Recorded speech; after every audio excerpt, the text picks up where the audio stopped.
I just wanted to show you what my wife Brenda got me. She surprised me for Easter, and it's from Rat Rod Bob. Rat Rod Bob builds. Yeah, I wasn't. It took me a little while to get used to that guy, but he is a hoot to watch, and very older guy like me and way more capable of doing stuff. You know, he's fabricated all kinds of rods, you know, from trucks to cars to all kinds of vehicles. And this is his shirt with his saying, "We getting it, just ain't got it yet." And yeah, you get a chance, watch his channel. It is funny. He's made this one he made an animated robot, you know, and with his eyebrows, his eyes move, and you know, he does all kinds of facial expressions, and his nickname is Red, and he has conversations with this animated robot that they built. It is just hilarious, and so I just wanted to mention that. And while we're on the subject of T-shirts, Craig got me this one the other day, and I don't know where it's from, but he seen that and they thought of me. It's called the Bearded Wonder, and it kind of gets me to my third thing. The thing that I added at the end of my video, and I like the saying so much. I think I got that picture from Frank, and it says, "This is so AMX sighting." I don't know what it is. I just love all the pictures of all the AMXs in a row there. It's just exciting watching. I was thinking of that'd be a cool if I had a lot of people watching this channel, but I don't, you know. So I appreciate everybody that does. But that would be a cool T-shirt to have a T-shirt that had a saying that says, "This is so AMX sighting" on it, with that saying with a some type of picture of an AMX with that 69 hood on it would be cool, with the little bumps on it. But just wanted to mention these things. All right, bye. Thanks for watching. Here's one of my bows. I'm trying to bring it back to life, and I just like the feel of this bow. And the brand name is Indian, but this is one of my finds at the flea market. Whenever I just like shooting bows just for target practice. I don't hunt or anything, but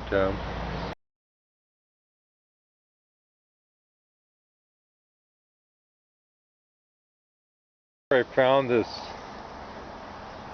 bow at the flea market, the Delta flea market, but I don't remember. Right now I got 3 bows, and I'm actually gonna give 2 of my bows away, and hopefully that's going to happen this weekend.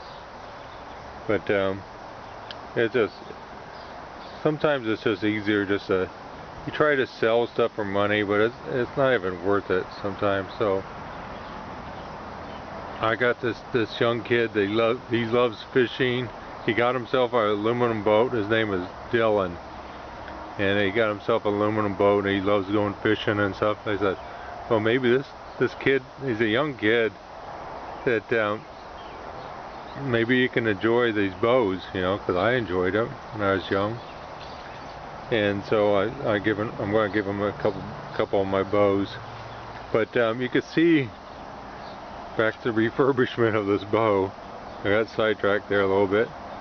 But you can see right underneath there's, I think someone painted this thing like a camouflage look, you know, because they're hunting or whatever. But you can see the wood grain, the simulated wood grain underneath it. So I'm trying to get this thing stripped down. They even did it on the handle. They did it everywhere. Green paint everywhere. So I want to try to take this camouflage paint off and I've used other cleaners to try to get it off, but I think this is the ticket right here. I'm going to use some lacquer thinner, because I know that stuff, whenever you start using it, it'll start taking paint off, and I don't want to use sandpaper where you start marring up that finish. So we'll see how it comes out here, but that's the goal of this video, I think.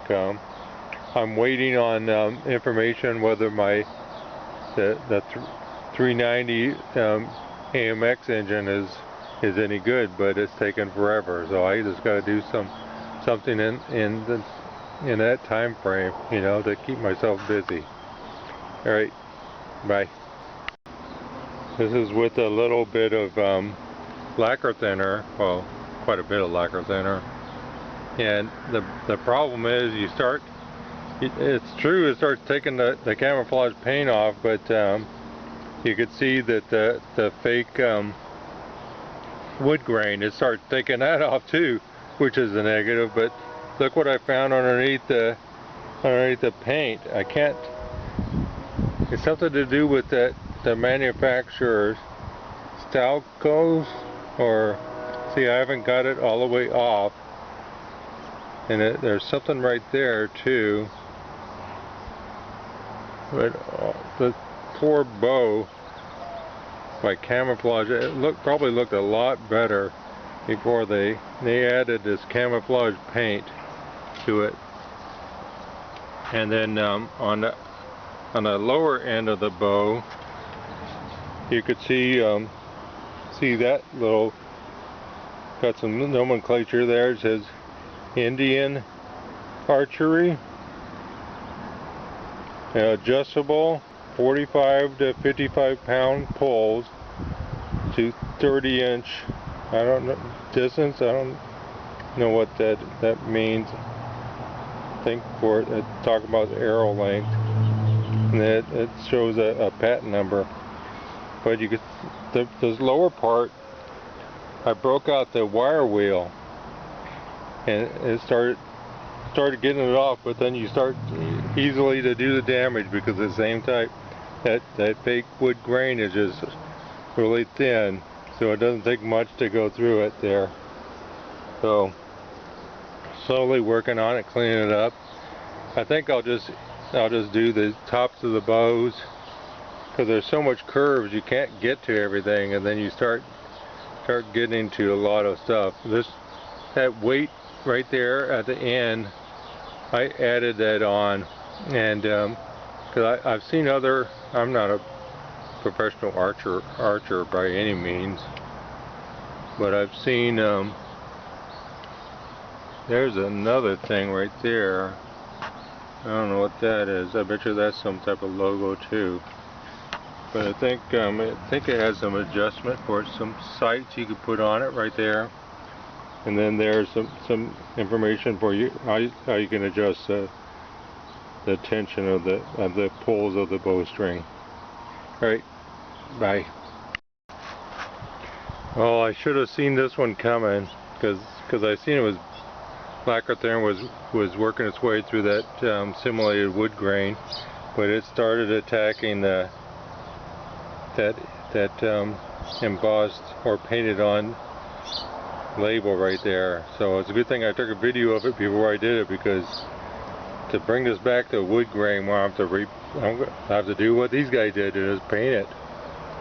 So it's going to have to be, I'll have to do black, because you see the black through the wood grain, and then find a brown and just do some brush strokes on it. So we'll see what happens there, and show you how easily I am distracted. I seen this piece of redwood on my back slab, concrete slab, and it was like in that position, right? I says, oh, what can I use that for? So I picked it up, and from the moisture, it was all starting to get dry rot. The insects aren't in, because it's redwood. They don't like the redwood. But I took my Sawzall and then I scraped it off, and sanded, cut the bed off, sanded it down. And this is how easily distracted I am, because I create another project. I just walking around the property. But what I envisioned there is that's going to be the top of a holder for a wind chime. I need another wind chime holder, and it says, well, what about this other piece of wood that I found? So I'm going to do I'm going to set that in, that piece of oak right there, and set it into the redwood. Carve up a gap in it so I attach that to this, and then just run a couple, 4 twines down for a wind chime. Okay. Bye. Okay, that's as far as I'm going to get for today. What I did was I cut a slot in the redwood. The softer wood is redwood, and the smaller piece is oak. So I slotted the redwood piece maybe about 3/8 of an inch there, and set that oak into it. And I put one screw in there to attach the two of them, and put some Elmer's glue in there, some carpenter glue, yellow carpenter glue. And I'm just going to let this set overnight. You'll be amazed how strong this will get, this joint right here, with just some carpenter glue. But the reason why I went through the redwood into the oak, because the redwood is a soft wood, and the oak being harder, the screw will hold a lot better going into that oak than vice versa. So there's some logic behind this. So we'll go at it again tomorrow. All right, bye. Well, I went too far on the upper limb there, so I just went ahead and just sanded it, and I'm putting down a glossy black coat right there, and I'm going to do the fake wood grain. So I got to find me some brown paint and put some streaks through it to match this bottom here.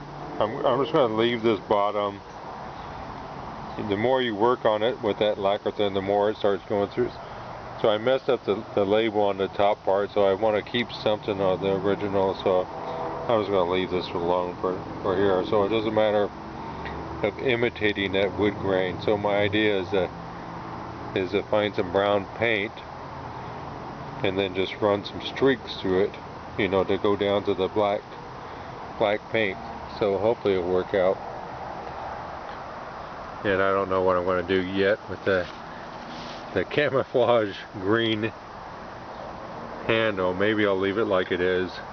Alright, bye.